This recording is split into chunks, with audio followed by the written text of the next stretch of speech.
güler yani. Gel gününü açayın öyken yadalar yani. Düşünmedim yar sana ne mollu kadar yani. Kim diyor seni benden başka, kıyın düşünmek yükseğimi aşka.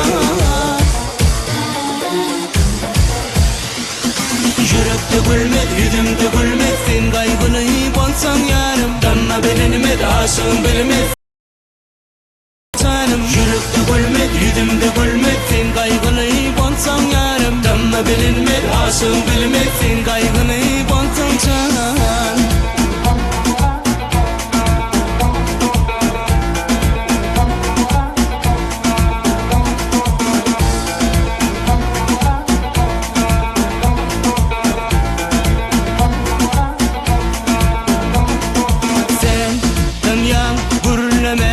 Aşığın kanar yani. Ad kurdun yalvarsam sevgimi sinar yani.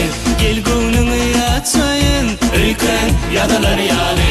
Men düşünmedim sana ne mollu kadar yani.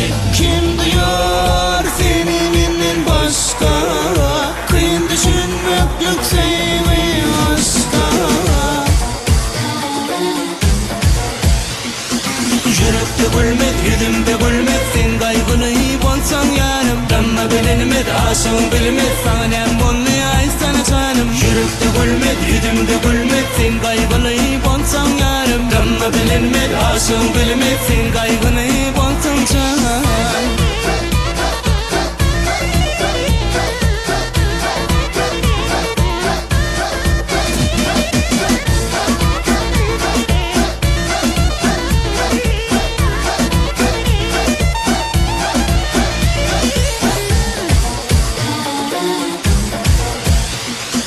Yürekte gülmet, yüzümde gülmet, sen kaygılı bolsan yarım. Damla belenime de aşığım bilmez, sana ne mollu ay sana canım. Yürekte gülmet, yüzümde gülmet, sen kaygılı bolsan yarım. Damla belenime de aşığım bilmez, sen kaygılı